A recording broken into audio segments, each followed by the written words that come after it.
Bonjour à tous et bienvenue pour cette nouvelle vidéo. Je suis ravie de vous retrouver. J'espère que vous allez bien, que vous avez passé un bon début de semaine. Moi, ça va. Donc, je vous retrouve donc comme prévu pour le Catulu sur les dernières lectures qui m'ont accompagné en 2022. Rappelez-vous, le dernier retour lecture que je vous avais fait, c'était lors du dernier Shortmas. Je crois qu'il était paru le 21 décembre, un truc du genre. Sur Pour rien au monde de Ken Follett. Je vous encourage d'ailleurs à aller regarder l'avis si vous ne l'avez toujours pas vu. Et donc du coup, depuis Pour rien au monde, j'ai lu quand même. J'ai lu quand même 4 romans entre ce laps de temps-là, romans dont je vais vous parler tout de suite là maintenant. Je vais d'abord commencer par une lecture audio que j'ai faite juste avant mes vacances. Il s'agit du Loup des Ardents de Noémie Adenis aux éditions Robert Laffont. La Bête Noire en grand format et je crois qu'il est sorti chez Pocket en poche. Et bon, moi je l'ai écouté en audio. Alors c'est un premier roman de l'autrice. On est dans un petit village de Sologne nommé Ardeloup. On est en l'an de grâce 1561 et on est en plein hiver et ça caille à mort. Il fait un froid de canard, tant à ne pas mettre justement un canard dehors. Et dans ce petit village, il va s'abattre une énorme tempête de neige qui va isoler le village du reste du monde. Juste avant la tempête, un médecin, un docteur, est arrivé dans le village et les habitants ont proposé très gentiment une maison inhabitée pour qu'ils puissent s'installer peu ou prou dans le village en attendant que les routes soient déblayées. Un malheur n'arrivant jamais seul, une énorme épidémie une maladie inconnue touche les habitants. Ce qui va commencer quand même sérieusement à alourdir cette ambiance dans ce village qui va exacerber grandement toutes les inimités et on va voir progressivement dans le roman que ces rancœurs, que bon nombre de rancœurs vont remonter à la surface à la suite de ces événements. Alors la première partie, voilà, Noémie Adenis, elle plante le décor, elle noircit, à chaque chapitre, ça en rajoute une petite couche de cette opacité, de cette noirceur qui va entourer ce village d'Ardeloup.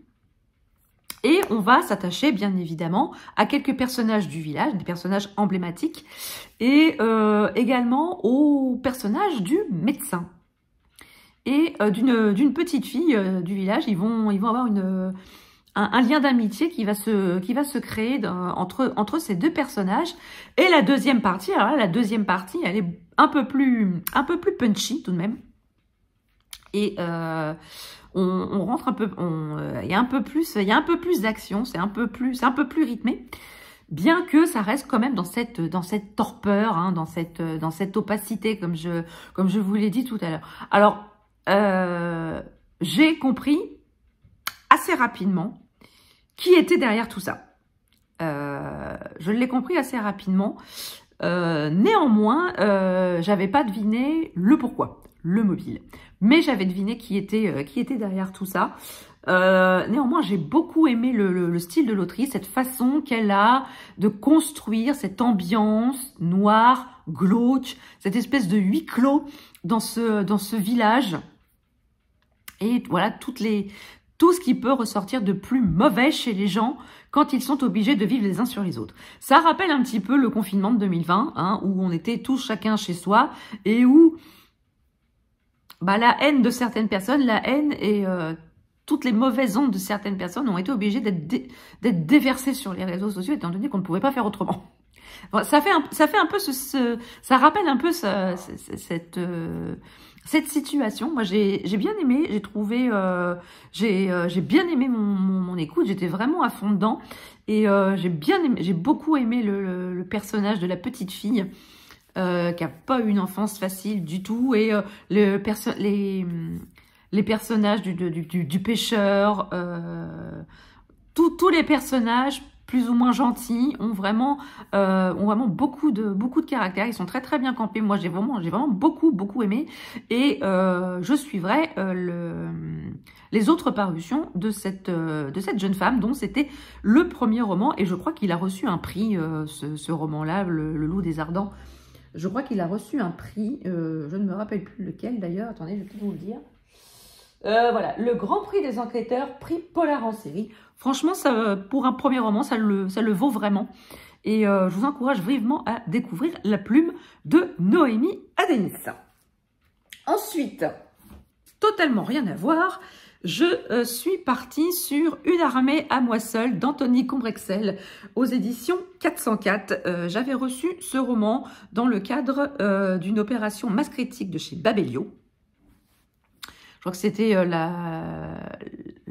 Mauvais genre, je crois, ou Fantasy, ou je ne sais plus. Bah bref, tout ça pour vous dire que j'avais sélectionné ce roman et j'ai été retenue sur celui-ci, donc j'étais ravie. C'est un roman de fantasy adulte. Et donc, oui, alors adulte, jeune adulte, on va dire. Hein, young adulte, on va dire un petit peu. Donc ici, on fait la connaissance de Cléo Constanza, qui a 19 ans. Elle vit avec son père et son frère dans une petite ville. Et c'est une jeune femme un peu paumée. Elle a perdu sa mère il y a quelques années de ça. La perte de sa maman lui a fait complètement vriller. Et elle fait connerie sur connerie, au grand désespoir de son père qui ne sait plus quoi faire avec elle. Par moments, elle dit voir des choses un peu bizarres. Son père commence à en avoir un peu ras-le-pompon de rattraper ses bêtises, étant donné qu'il est commissaire principal, ou l'équivalent du shérif, si vous voulez, dans la petite bourgade dans laquelle ils habitent. Et franchement, rattraper les âneries de sa fille, ça commence sérieusement à le saouler. Et il ne sait plus quoi faire avec elle. Un soir, elle va faire du babysitting, comme toute jeune fille de 19 ans qui se respecte, afin de gagner un peu de sous-sous. Et elle n'avait pas du tout prévu qu'en rentrant de son babysitting, elle se fasse alpaguer par un tueur. Un peu bizarre, hein, le tueur, hein, faut le dire. Et au moment où celui-ci va la tuer, elle est sauvée in extremis par un trio de femmes peu commun, étant donné que ce sont 3 versions d'elle-même à des âges différents. Petite fille d'une dizaine d'années, la quadra et une dame un peu plus âgée qui pourrait faire office de la grand-mère des 2 autres. Bref, à peine remise de ses émotions, la revoit la Tipa qui lui arrive encore de nouveau des bricoles. Bref, cette soirée qui était loin de se terminer comme elle l'aurait pensé, va être le début d'une aventure et de comprendre pas mal de choses sur elle-même. Elle va découvrir que je vais pas trop vous en dire parce que voilà, si je vous dis de quoi il s'agit, ça va déflorer un petit peu tout le sel de ce roman. En tout cas, elle va retrouver les 3 personnes, ces 3 femmes qui l'ont sauvée in extremis de la mort. Et à leur contact, elle va prendre énormément de choses sur elle, sur son passé et sur ces 3 femmes aussi qui à bien des égards sont intimement liées à sa personne. Alors j'ai beaucoup aimé le personnage de Cléo parce qu'elle me rappelle beaucoup quelqu'un de mon entourage qui est complètement paumé, qui ne sait pas quoi faire de ses 10 doigts, qui envisage l'avenir un petit peu au jour le jour, voire heure par heure. En tout cas, c'est très certainement le reflet de bon nombre de jeunes d'aujourd'hui qui, à 19 ans, ne voient pas trop ce qu'ils vont faire de leur carcasse et comment va être construit leur avenir. Alors, par contre, j'ai passé beaucoup de temps sur ce roman, j'étais une semaine dessus. Alors vous allez me dire, oui, il est épais, enfin, oui, il fait 475 pages, mais bon, c'est voilà, c'est quand même relativement aéré. J'ai carburé à mort, j'ai dévoré ce roman jusqu'à la page 142. Et arrivé à la page 142, je n'ai plus lu pendant 4 jours. Alors, non pas que j'aimais pas ma lecture, mais j'ai, comme qui dirait, eu un petit souci, pas de santé, mais on va dire un petit souci technique.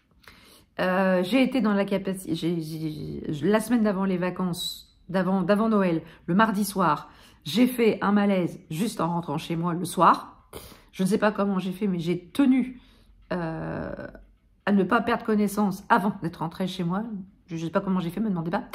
En rentrant chez moi, je me suis effondrée comme un gros caca dans mon entrée. Et j'ai refait surface, peu ou prou, le vendredi, où j'ai pu faire du télétravail, mais sinon, du mardi soir jusqu'au jeudi soir, j'ai été couchée. J'ai dormi. Incapable capable de tenir debout, incapable de tenir les yeux ouverts. Bref, j'ai bien cru que j'allais crever. J'ai bien cru que j'allais pas voir la fin de l'année.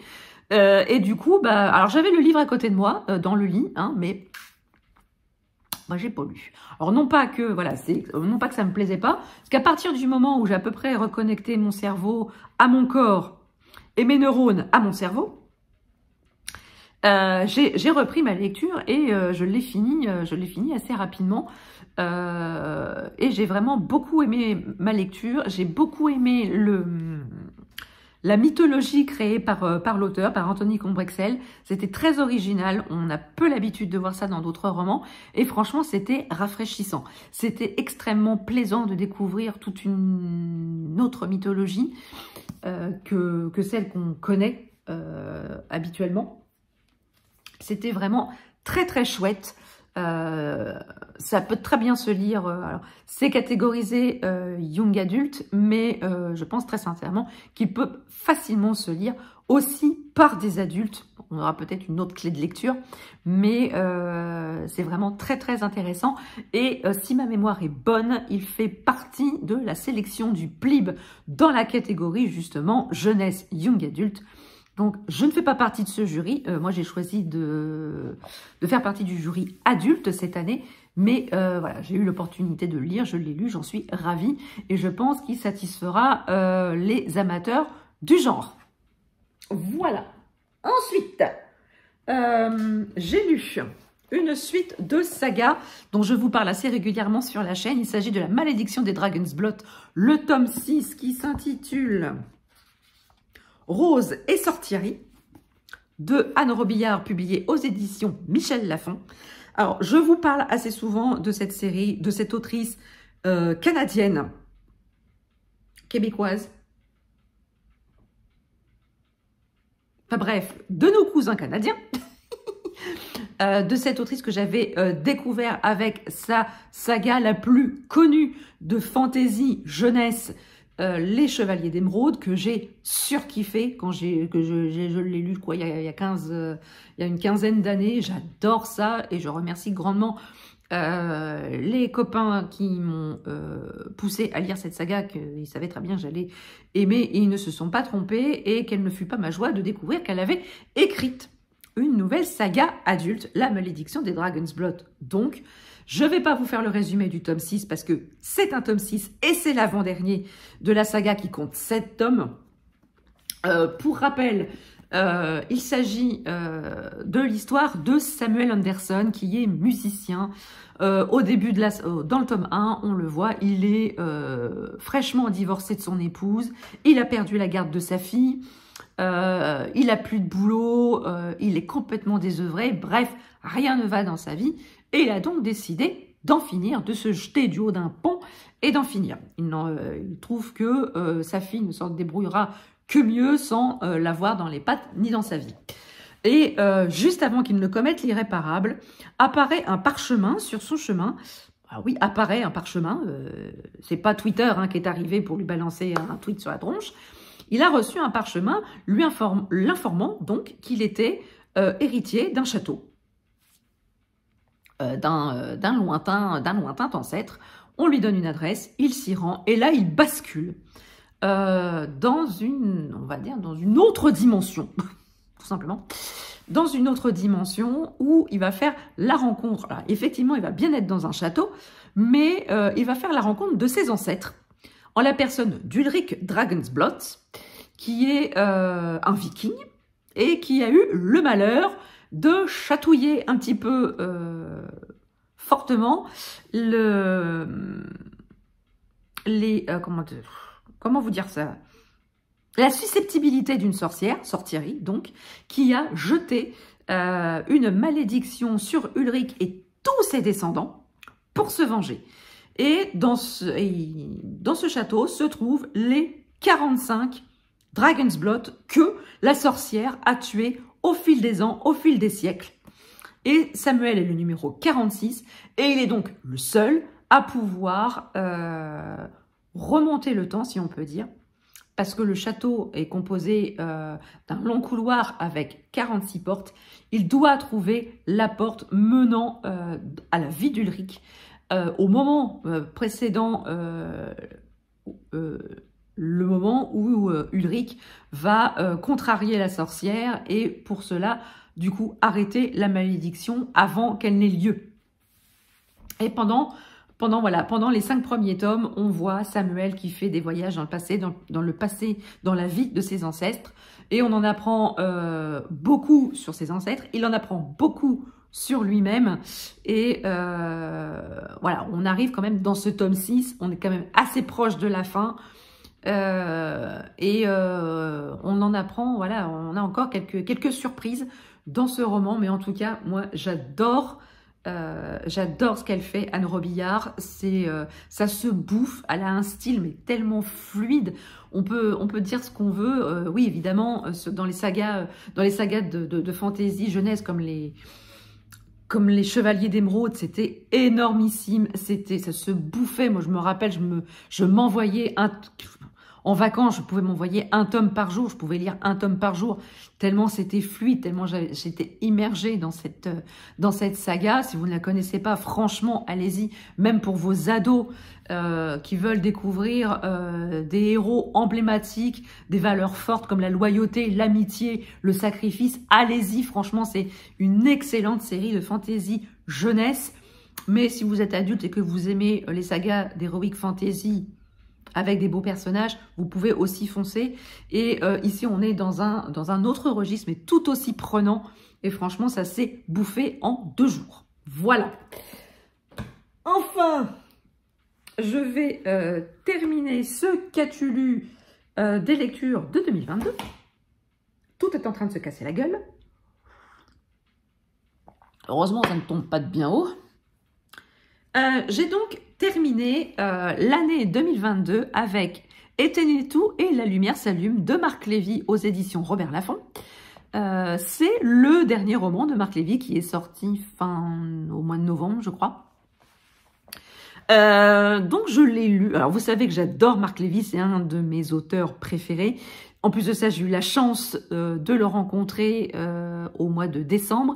Il est passé dans ma librairie en signature. J'étais absolument ravie de le revoir. C'est pas la première fois qu'il vient dans ma librairie et c'est toujours un super moment de partage et d'échange à passer avec lui.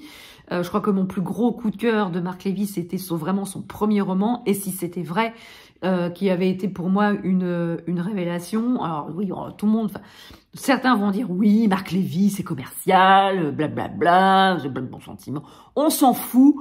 L'essentiel, c'est que plein de gens lisent Marc Lévy parce qu'ils adorent ses romans. Et l'essentiel, c'est de lire. Et si certains trouvent ça niais, je dirais, allez vous faire shampouiner. Voilà. Voilà, tous les goûts sont dans la nature. Et c'est quand même un auteur qui a su se renouveler aussi, car il a sorti assez récemment la trilogie des 9, qui n'a absolument rien à voir avec ce qu'il écrit habituellement. Que j'avais conseillé à quelqu'un qui n'avait jamais lu Marc Lévy et qui pensait que Marc Lévy, c'était pas pour lui. Et ce copain en question a lu la saga et a vraiment été surpris d'aimer ce que Marc Lévy avait proposé. Bref, donc ici, on se retrouve avec le dernier roman de Marc Lévy qui est très très court. Il est très court. On fait la connaissance de 2 personnages, Jérémy et Adèle, qui se retrouvent tous les deux sur un bateau, sur un paquebot, vers... Voilà, Jérémy, lui, il a tout plaqué, il a plaqué son boulot pour s'embarquer sur ce bateau à cause d'un prospectus qu'il avait trouvé sur d'un emploi de l'autre côté de l'océan. Et voilà, il a tout plaqué et il se retrouve sur ce bateau. Et on retrouve Adèle qui, elle aussi, prend le bateau car elle a reçu une lettre l'informant du décès d'une personne qu'elle aimait beaucoup, qui était très chère à son cœur. Et donc, du coup, elle prend le bateau pour se rendre à son enterrement. Et donc, on va suivre la rencontre de ces deux personnages que rien, absolument rien, ne prédisposait à se rencontrer. Et ça va être l'histoire très courte de leur rencontre. Alors, je dis très courte parce que c'est bien la première fois que ça m'arrive, mais je n'ai eu aucun attachement, que ce soit pour Jérémy ou pour Adèle. J'ai pas eu d'attachement à ces personnages, ils m'ont laissé complètement froide. J'ai suivi leur périple, mais voilà, j'ai pas retrouvé dans ce roman les bons sentiments, enfin ce qui me plaît habituellement dans les romans de Marc Lévy. Ici, je les ai pas trouvés. J'ai trouvé les personnages hyper fades, enfin vraiment traités superficiellement. Alors évidemment, je dis superficiellement parce que pour moi le roman était très très court. En version brochée, il fait à peine 210 pages. Habituellement, les romans de Marc Lévy font 330 pages. Ils font foncièrement 100 pages de plus. Et franchement, là, les 100 pages de plus, ils m'ont manqué. Hein. Ils m'ont clairement manqué parce que ces 100 pages-là, ces 100 pages qui manquent, auraient donné un peu de profondeur à ces personnages, quelque chose qu'on pouvait éprouver pour eux, un peu d'empathie pour eux. Parce que là, moi, personnellement, j'ai rien ressenti pour eux. J'ai lu ce roman, je l'ai refermé, j'ai dit, ouais, bon, bah... Voilà, on m'aurait caché ça, voilà. J'aurais dit, bon, bah, ouais, c'est tout ça pour ça, quoi. C'est vraiment la première fois que ça m'arrive en 20 ans que je lis, en plus de 20 ans que je lis Marc Lévy. C'est la première fois que je suis déçue par un de ses romans. Ça ne m'empêchera pas de lire son prochain. Parce que ça reste quand même mon auteur préféré. En 20 ans, il m'a déçu une fois. Franchement, on peut, dans une vie de lecteur, être déçu une fois par un de ses auteurs préférés. Je trouve que c'est extrêmement minime. Alors, surtout si vous avez lu ce roman, dites-moi si vous l'avez aimé ou si voilà, c'est quelque chose qui est commun, un ressenti qui est commun à d'autres lecteurs, parce que franchement, je ne l'ai pas vu. J'ai pas vu d'autres retours sur ce roman. Donc, surtout si vous l'avez lu, dites-moi. Et j'espère quand même que je vous ai donné envie de le lire pour vous faire votre propre idée, parce que forcément, hein, ce ressenti ne tient qu'à moi. Voilà. Donc, cette vidéo est à présent terminée. J'espère qu'elle vous aura plu. N'hésitez pas à me dire en commentaire ce que vous avez lu en fin 2022. Et si vous avez lu certains de ces romans, n'hésitez pas à me dire ce que vous en avez pensé. Vous savez que j'adore discuter avec vous, que je réponds systématiquement aux commentaires. N'hésitez pas à mettre un petit pouce en l'air si la vidéo vous a plu. Et n'hésitez pas à vous abonner également si ce n'est pas encore fait. Sur ce, je vous laisse. Je vous souhaite une très très belle journée, une très très belle semaine, de très très belles lectures. Et je vous dis à très bientôt pour une prochaine vidéo. Ciao!